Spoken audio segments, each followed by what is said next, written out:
before he became a Muslim.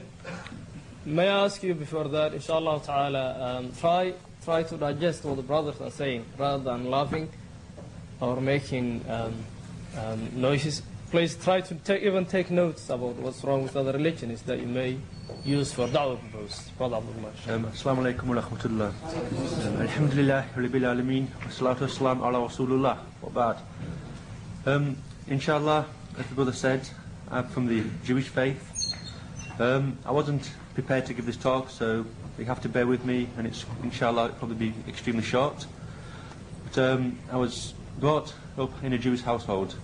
My mother is Jewish, and all my family from my mother's side are Jewish. From my father's side, they are Christian, although non-practicing. Although I did not practice the Jewish religion strongly, I thought, yes, I'm a Jew. You know, I'm told I'm going to go to paradise. This is what the Jews believe. We are the chosen people of God. Can you make it a bit louder? As Jews, we believe we are the chosen people of God. You know, no other people are entitled to this. We believe all the messengers have been sent to the Jews. I used to laugh at my friends who were Christians. I thought, yes, we killed your God. I used to laugh at these people. Although I said I wasn't practicing. It was this pride that I used to have. From the age of about 14 or 15, I started to look into other things. I started to study a book called the Kabbalah, which is on Jewish mysticism. And from this, I started to read about paganism. A lot of the things in paganism are from the Kabbalah, in the book of the Jews. I used to look at the politics. I used to think, the Jews have been persecuted. We know the other countries, non-Jews, they owe the Jews. They are in debt to us. For example, what happened in Germany in the World War II, what happened in York about 300 years ago. People who were non-Jews, they were in debt to us. And again, the politics. My grandmother is a hardcore Jew. Suppose you could call her a Zionist. So my morals were preached to me by my grandmother. So I was brought up to hate the Muslims. Again, so like Abu Umar. But I didn't understand why. I was just told it, and I said yes, okay. But when I left school, finished my A-levels, I started reading. I was into a kind of music called Gothic music, where the strange people where they all wear black, long hair, this type of thing. And this got me into reading horror and science fiction. And there's one of the books I used to read. There were many quotes from the Quran. I didn't know what the Quran was. I thought, what we got taught in religious education. All Muslims are Pakistanis. They all know the Quran off by heart. And they all eat chapatis. This is what we were told in religious education. So this is honestly what I thought. I had Muslim friends. They didn't preach to me. I didn't think the difference. They used to come to drinking, etc. They used to listen to music, have girlfriend, etc. So I didn't, I saw no difference in this. But I said I went, once I went out to buy some records from a shop, and I saw this English translation of the Quran. And Alhamdulillah, Allah guided me to buy this Quran with no instructions from my Muslim friends. I just bought it. I read this Quran in about 2 days, and Alhamdulillah, this affected me. And from that I started reading more about Islam.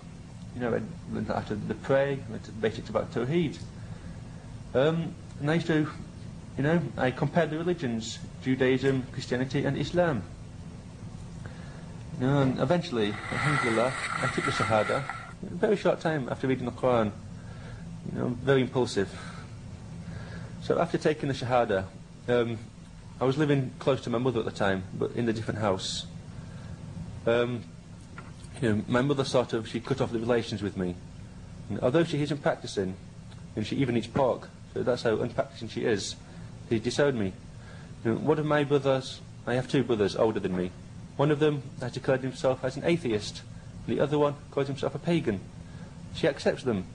So I think, because it is Islam, it installs, the hatred comes out. And ever since taking my Shahada, my grandmother, she started practicing her religion a lot more strongly. and it's saying extremely bad things about Islam. So this is the attitude, and alhamdulillah, Allah guided me away from this. The things in the Quran that affected me, there's a number of things, for example, what Allah tells us about the Anbiya, the prophets, alayhi salam. When you compare the stories, for example, in the Torah, we believe that God rested. A'udhu billah. We also believe that God apologized to the people for doing things for punishing the people. We believe that God wrestled with the prophets and lost. Let's say, but when I took Shahada, my mother, she disowned me. My stepfather, he said, I can't be Muslim. I asked him why. He said, because you're not Pakistani. This is what my family believe. So, alhamdulillah, Allah guided me to the truth. When I first became Muslim, I had been Muslim for just over 2 years. I was extremely complacent on the deen. So yeah, I'm Muslim. Alhamdulillah, I prayed 5 times a day. But that was about it. I carried on listening to music, and I was working in an establishment serving alcohol. I just carried on like this. Alhamdulillah. Some brothers approached me, gave me some literature. For example, the main one was Fundaments of Tawheed by Abu Amin ibn al-Phillips. Alhamdulillah, I read this, and it made me think, if I am Muslim, then I should live up to this. Just because one is called Abdullah or Muhammad or Fatima, etc., this does not mean you're going to go to paradise. This is the mistake that the Jews make and the Christians. We have to earn paradise, through our aqidah, through our belief, and through our actions from the Sunnah. And inshallah, it's a very short talk, but basically that's it. Jazakumullah khair. And inshallah we'll ask Brother Abdul Rahim to give us his version, inshallah, and we'll ask him to speak a bit loudly. Bismillah ar-Rahman ar-Rahim. Alhamdulillahi Rabbil Alameen.